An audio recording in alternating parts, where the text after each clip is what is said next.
익산의 한 초등학교 학생이 교사에게 폭언을 하고 학생들을 폭행해서 학교폭력대책심의위원회에 넘겨졌다는 소식 전해드렸습니다.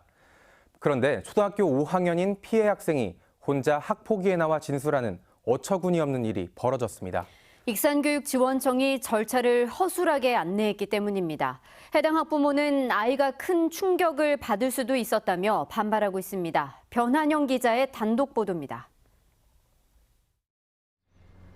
지난 14일 익산교육지원청은 학교폭력대책심의위원회를 열었습니다.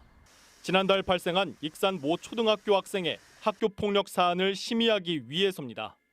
위원회 개최 나흘 전 교육지원청은 피해 학생 A군의 부모에게 휴대전화 문자를 보냈습니다. 위임장을 내면 부모가 아닌 대리인이 위원회에 참석할 수 있다는 내용입니다. A군의 부모는 이에 따라 위임장과 함께 대리인을 보냈습니다. 그런데 위원회 개최 직전 교육지원청으로부터 대리인 참석은 불가능하다고 연락받았습니다. 법적인 보호자가 아니라는 겁니다. 결국 피해 학생인 A군과 또 다른 피해 학생인 B군 이렇게 단 둘이서 위원회에 참석해 피해 상황을 진술해야만 했습니다. 부모는 초등학교 5학년생들에겐 가혹했을 수도 있었다며 반발합니다. 분위기 자체가 무거운 분위기였고 어른 없이 제주를 하는 게 적응하기도 힘들고 그러지 않았을까. 익산교육지원청은 이에 대해 법적인 보호자만 대리 참석할 수 있다는 안내를 미리 하지 못했다며 잘못을 인정했습니다. 안내를 드렸는데 부족한 부분이 있었다면 저희가 죄송합니다. 저희가 그래서 정확하게 이제 한 번 더 안내를 드린 거였거든요. 또 다른 피해 학생의 부모는 진술 기회를 갖지 못했다고 주장합니다.